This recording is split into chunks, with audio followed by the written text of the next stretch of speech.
Hi children, now we are going to discussing chapter 13 Democratic and Nationalist Revolution 17th and 18th centuries.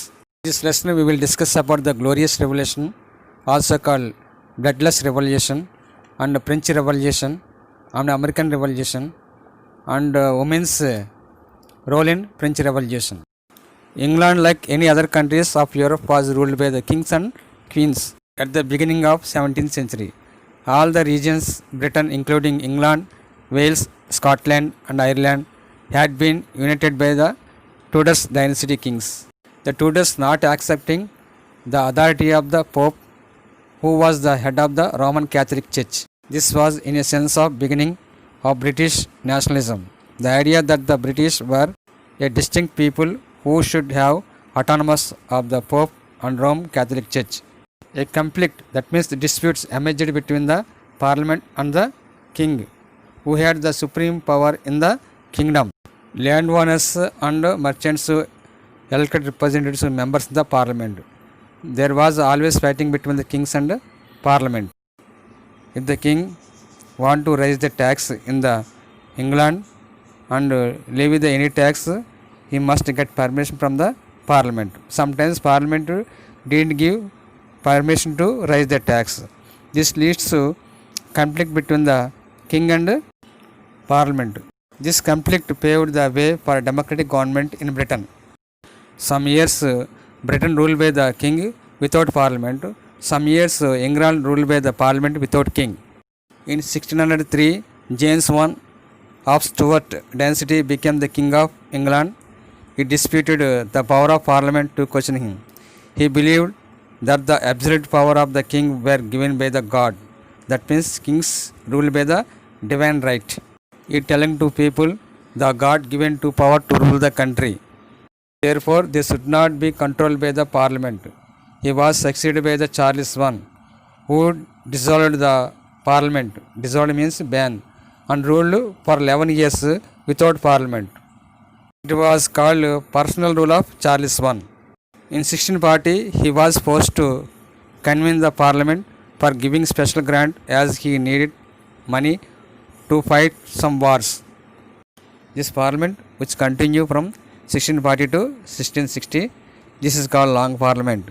Parliament decided to control the despotism of the king and his ministers. The Long Parliament punished the ministers and the officers of Charles I.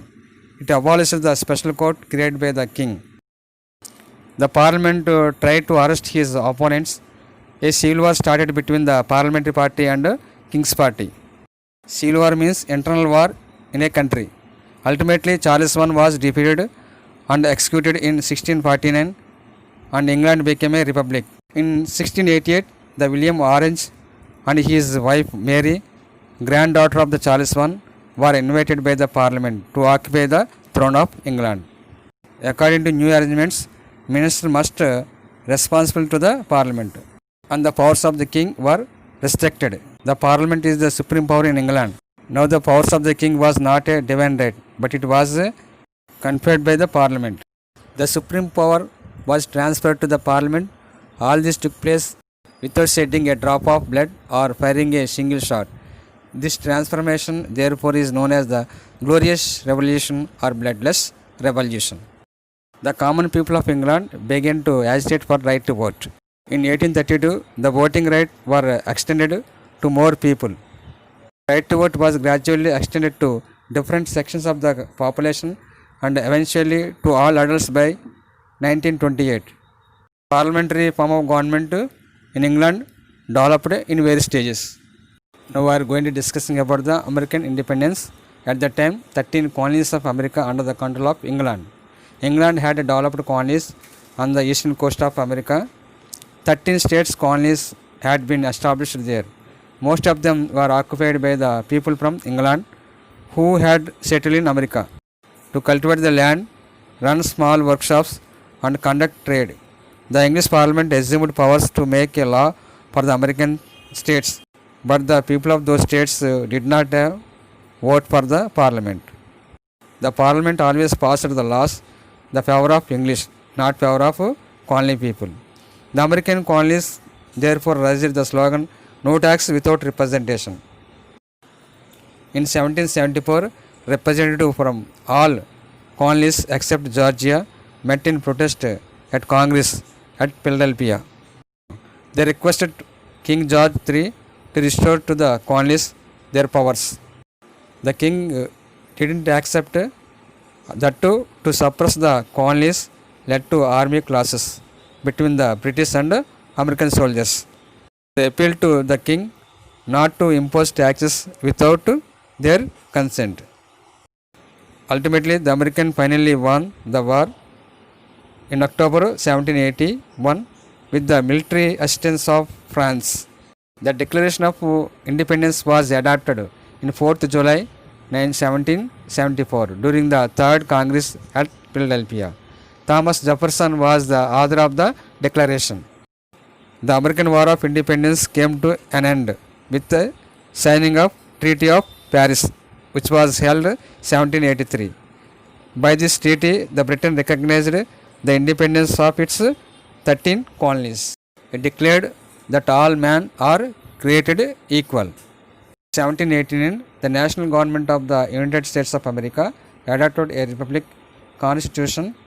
The division of power between the state and federal government was introduced with the effort of Jefferson. A Bill of Rights was adopted guaranteeing the freedom of speech, religion and rule of law were enacted. This paved way for the establishment of the United States of America. Look at the picture. This first image is called Columbia. This was the replaced with Statue of Liberty to symbolize USA. A Statue of Liberty, it is gifted by the France to America. We are going to discussing about French Revolution. In 1774, the Louis XVI ascended the throne of France. He was 20 years old. The new king found an empty treasury, that means no money in the country. The long years of war had drained the financial resources of the France. Under the Louis XVI, the France helped the 13 American colonies to gain their independence from the common enemy Britain. The war added further to the debt. To meet its regular expenses such as the cost of maintaining an army, the court, running the government offices or universities, the state was forced to increase taxes. The French society in the 18th century was divided into 3 estates and only members of the third estate paid taxes. The above chart shows how the system of estates in the French society was organized. Peasants were about 90% of the population. Only small members of them owned the land cultivated. About 60% of the land was owned by church and other rich members of the third estate. The member of the first two estates, that is the clergy and the autocracy, enjoyed the certain privileges and acquired by birth. First two estates exemption from the paying tax to the state. That means no need to pay to the tax to the government. Only third estate have to pay the tax to the government. The nobles further enjoyed feudal privileges. The peasants rendered service to the landlords to work his house and fields and to survey the army or to participate in building of roads. This is the picture, livres. It is a unit of currency in France. Clergy, the group of persons invested with a special function in the church. Tithes, a tax laid by the church.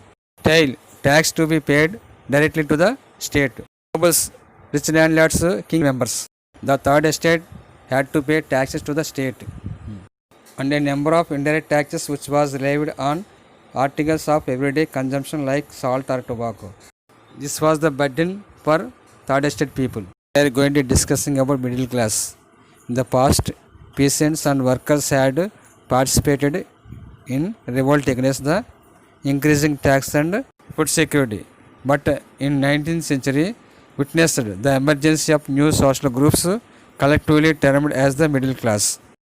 All of these were educated and philosophers. Middle class earned their wealth through the expanding overseas trade and manufacturing goods. The third estate people including philosophers and educated and professionals and lawyers or administrators. Look at the picture, the tennis court the both sketch of large painting by Marcus Lewis David. The painting was intended to hung in National Assembly. Some of the important philosophers like John Locke, Rousseau, Montesquieu played a vital role in the European history. According to them, society based on freedom and equal laws and equal opportunities. The social position must be depends on his merit. Rousseau denied divine rights in his book Two Treatises of Government. Nobody should not be privileged by the birth. The spirit of the laws, which was written by the Montesquieu, in this book he proposed a division of powers between the legislature, executive and judiciary. This type of change took place in America after the 13 colonies declared independence from the British. Now we are going to discussing about the outbreak of the revolution. In France of the old regime, the monarch did not have the power to impose taxes according to his wish. If the king want to impose the new tax, he must get permission from the Estate General. Estate General means it is an assembly in the France. Estate members sent to Estate General as a representatives. On the 5th May 1789, Louis XVI conducted a meeting for a proposal of new tax. In the assembly, first and second estates sent 300 representatives to the estate assembly, who are seated in the first. But third estate rich members and educated members stand at back. Peasants, artisans and women were denied entry to the assembly. In the past, each estate had only one vote for the Estate General. But third estate members demanded that voting must be for all members. But king did not agree. All the third estate members came out from the assembly. On 20th June 1789, they assembled in the hall of an indoor tennis court in the grounds of Versailles. They declared themselves a national assembly. While the National Assembly was busy at Versailles to preparing drafting a constitution, the rest of the France unrest. A severe winter, bad harvesting, price of bread increased. Bakers exploited the situation. At the time, bad harvesting, the price of bread increased. Bakers exploited peasants. After spending hours in a long queue at the bakery, the crowds of angry women stormed into the shops. 14th July, the agitated crowd stormed and destroyed the Bastille jail. In the countryside, the rumors spread from the village to village. Lots of private army who were on their way to destroy their ripening crops. So the peasants with angry looted the hundreds of grain and burned down documents containing records of the landlords and nobles.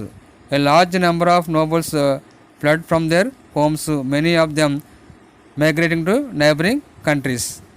Ultimately, on the night of 4th August 1789, the assembly passed a decree, that means act, abolishing the feudal system and taxes, also abolished the tax imposed by the church. Remaining part we have to discuss in the coming class.